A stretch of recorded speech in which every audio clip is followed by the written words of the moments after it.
Actual గా ఒక 2 days back నేను ఒక సంతకి వెళ్ళాను. అక్కడ ఒక పాపం పెద్ద ఆయన డబ్బులు తీస్తూ ఒక 50 రూపీస్ నోట్ కింద పడిపోయింది. ఆయనకు తెలియదు. ఒక 10 మంది అలా చూస్తున్నారు ఎప్పుడెప్పుడు ఆ 50 రూపీస్ నోట్ తీద్దామా అని చెప్పి. ప్రొడ్యూసర్ సినారియో కూడా నాకు తెలిసి ఆన్ ద సిమిలర్ లైన్స్ ఉంటది. ఎందుకంటే మీ చుట్టూ బంధువులు ఉంటారు, రాబంధువులు ఉంటారు. వాళ్ళని కంటిన్యూస్ గా మీరు అసలు ఎలా మానిటర్ చేస్తారు? ఎందుకంటే at the end of the day డబ్బులు అనేవి కరెక్ట్ వాడి చేతిలో పడాలి. అటు ఇటు అయిందంటే మటుకు నేను ఇంకా చెప్పేది ఏం లేదు. నేను చాలా ఫేస్ చేశానండి. నాది ఫస్ట్ 2-3 ప్రొడక్షన్స్ అవుతున్నప్పుడు నా డబ్బులు చాలా ఓవర్ఫ్లో అయ్యాయి. ఒక ప్రాజెక్ట్ కి అయితే ఓవర్ఫ్లో ఒక 2x 3x ఓవర్ఫ్లో అయింది. Only because of right person అక్కడ మనకి లేకపోవడం వల్ల.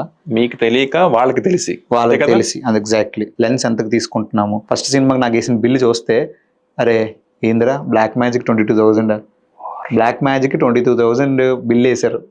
బ్లాక్ మ్యాజిక్ కెమెరాకి యారీ వస్తుందండి. పెద్ద సినిమాలు తీసే కదా వస్తుంది. తెలుసుకోవాలి మనకు అంత.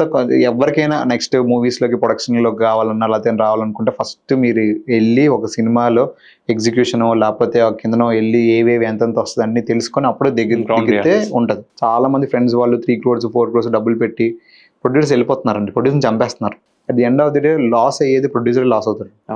ప్రొడ్యూసర్స్ని కాపాడుకోవాలి. ప్రొడ్యూసర్ని కాపాడుకోవాలి అంటే ఒక మంచి సినిమా ప్రొడ్యూసర్కి ఇచ్చారనుకోండి 100 times వస్తుందో లేకపోతే 10 times వస్తుందో 200 times వస్తుందో అది వచ్చిన తర్వాత ఏం చేస్తాడండి? అది పట్టుకొని తీసుకెళ్ళి రియల్ ఎస్టేట్ లో పెడతారు లేకపోతే ఇంకోటి ఏం చేస్తాడు? మళ్ళీ సినిమా తీస్తాడు. రవితేజ గారు చెప్పినట్టే ఇప్పుడు ప్రొడ్యూస్ నిజం చెప్తున్నానండి. డబ్బుల కోసం డబ్బులు చేసుకుందాం అని ప్రొడక్షన్ లోకి రారండి. నిజం చెప్తున్నాను. ఎందుకంటే everyone knows the risk in the production. Either cinema పైన బాగా దొరద ఎక్కువైపోయి నాకు సినిమా కావాలి, నేను సినిమా కావాలి, నా పేరు అక్కడ కావాలంటే ప్రొడ్యూస్ చేసుకుంటారు. లేదంటే ఇప్పుడు ఈ మధ్య కాలంలో హీరోస్ ఉన్నది కదా, వాళ్ళకి ఒక అవకాశం తెచ్చుకోవడానికి వాళ్ళే సార్ మీరు వీళ్ళు అని చెప్పి చేసుకోవడం ఇది ఒక ప్రాసెస్. రైట్. తప్పితే కానీ డబ్బులు చేసుకుందాం అని ప్రొడ్యూసర్స్ సినిమాల్లోకి రారండి. చాలా మంది కామెంట్స్ వాటిల్లో మీకు బోల్డ్ డబ్బులు వస్తాయి కదా, డబ్బులు వస్తాయి కదా అంటే ఎన్ని సినిమాలకి ఎంతమంది వచ్చారండి? మీరు మహా అయితే ఒక దిల్ రాజు గారిని లేకపోతే ఇంకో ఇద్దరిని, వాళ్ళు కూడా డౌన్ అయిపోయే దాంట్లోనే మన సినిమా ఒక పెద్ద సినిమా వచ్చింది, ఎన్ని కోట్లలో లాస్ అయ్యారు మీకు తెలిసిందే. తర్వాత ఇంకో పెద్ద సినిమా చిన్న సినిమా కొంచెం ఎక్కువ డబ్బులు తీసుకొచ్చింది కాబట్టి నిలబడ్డారు.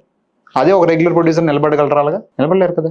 ఎంతమంది సినిమాలు ఇప్పుడు మీరు లిస్ట్ తీసుకోండి, వెళ్ళి ఫిల్మ్ ఛాంబర్లోకి వెళ్ళి ఈ ఇయర్ లో ఎన్ని మూవీస్ వచ్చాయని అనండి. అన్ని మూవీస్ అన్ని ప్రొడ్యూసర్ల పేర్లు వస్తాయి. వాళ్ళు ఎంతమంది రిపీటెడ్ ప్రొడ్యూసర్స్ మీరు చూడండి, మీకు అర్థమైపోద్ది. మైత్రి కూడా మలయాళంలో ఒక సినిమా చేసింది కదా, ఒక సినిమా చేశారు. తర్వాత ఇంక మళ్ళీ చేయలేదు. నడికార్ అని చెప్పిన మూవీ తీసుకున్నారు. సార్ అందరూ రెస్పెక్ట్ ఇస్తారు, రాబందులు అన్నట్టు సార్ ఇస్తారు. వాళ్ళకి డబ్బులు వచ్చేంత వరకే. దాని తర్వాత ఒక సినిమా పోయిన తర్వాత ఎవ్వడు మీ దగ్గర రాడు. సరే ఇప్పుడు తీసుకున్నారు కదా, కొంచెం రెమ్యునరేషన్స్ తీసుకున్నారు కదా, నెక్స్ట్ ప్రాజెక్ట్ నాకు కొంచెం ఫ్రీగా చేస్తామంటే చేస్తారండి ఎవరైనా? లైట్ మ్యాన్ రాగాస్ వస్తాడా? మ్యూజిక్ కూడా వస్తాడా? ఎవ్వడు రాడు. మరి సార్ అంతవరకు వచ్చావు కదా, వ్యక్తి వాళ్ళకి అక్కడ అది ఉండాలి.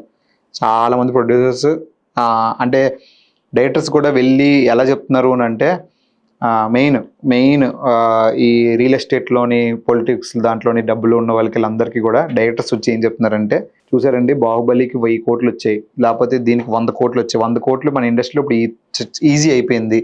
మీరు ఒక 2 కోట్లు 3 కోట్ల సినిమా పెడితే 100 కోట్లు వచ్చేస్తాయని చెప్పి అంటున్నారు. వర్స్ట్ ఇప్పుడు 100 కోట్లు రాకపోయినా మన వర్స్ట్ కేసులో నా స్టోరీ అదిరిపోద్దండి, మీకు అట్లీస్ట్ ఒక 10 కోట్లు వస్తాయి అనగానే 2 పెడితే 10 వస్తుందంటే 8 కోట్లు నాకు వస్తుంది కదా అనే దాని మీద వెళ్తున్నారు. కానీ సినిమా కంప్లీట్ అయినప్పటికీ 8 కోట్లు అయిపోతుంది. అప్పటికి మనోడు నేను మోసపోయాను అని తెలిసిపోతుంది అనమాట. తెలిసిన తర్వాత వాడు పోస్ట్ ప్రొడక్షన్కి రూపాయి కూడా పెట్టడు. అప్పుడు ఏమవుద్ది? బయటకు వచ్చే క్వాలిటీ పోతుంది. నేనేమంటానంటే ఫస్ట్ నుంచి దీనికి ఎంత పోస్ట్ ప్రొడక్షన్ అండ్ మార్కెటింగ్ అనేది ప్రొడక్షన్లో చాలా చాలా చాలా ఇంపార్టెంట్ అండి. అది చేసుకోగలిగి ఇప్పుడు పెద్ద సినిమాలు అంతవరకు తెలుస్తున్నారంటే ఆంధ్రప్రదేశ్ తెలంగాణలో ఎంతమంది కోట్ల మంది ఉన్నారో అందరికీ ఈ సినిమా ఉంది అని చెప్తున్నారు అంతే. తర్వాత అక్కడికి వెళ్ళిన తర్వాత బాగుంటే సినిమా హిట్ అవుతుంది, బాగోపోతే సినిమా ఫ్లాప్ అవుతుంది.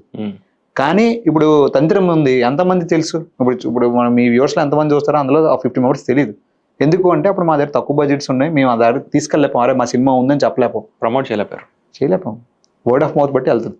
ఇదే 90% ప్రొడ్యూసర్స్ పోవడానికి కారణం ఇదేనండి.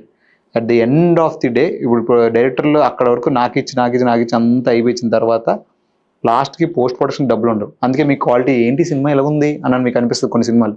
ఎందుకంటే పాపం డబ్బులు ఈ పాటలని లేకపోతే ఇవన్నీ అవన్నీ డబ్బులు ఖర్చు పెట్టించి లాస్ట్కి ఒక 5 లక్షలు కూడా డబ్బులు పోతాయని కాదు, ఇంకా దీని మీద ఇంకొక 1 లక్ష పెట్టడం కూడా వేస్ట్ అనే మైండ్ సెట్కి ప్రొడ్యూసర్ని తీసుకొచ్చిన తర్వాత వాడు దానిపైన పెట్టడు.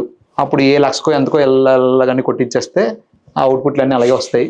ఆ సినిమా ఏదో రిలీజ్ ఎక్కడెక్కడ పెట్టుకొని రిలీజ్ చేసుకొని లాస్ట్కి చెప్తే నమ్మరు, ఆ 8 కోట్ల సినిమా 20-30 లక్షలు కూడా చేయదు. అంటే ఎంత పోతుంది చూడు. ఇవన్నీ ప్రొడ్యూసర్స్ లైఫ్. ఈ ప్రొడ్యూసర్ లైఫ్ కోసం ఎవరు మాట్లాడరు, ఎవరు ఇచ్చారు. ఏమంటారు, నీకు దొరద, నీకు డబ్బులు ఎక్కువైపోయి నువ్వు వెళ్ళి పెట్టుకున్నావు, నువ్వు ఏం చేయాలి అని చెప్తా ఉంటారు జనాలు. నిజమే, బట్ నీకు ఒక సినిమా ఇస్తున్నాం కదా, మీరు రోజంతా కష్టపడి వచ్చిన తర్వాత వెళ్ళి చూసేది సినిమాయే. Very true.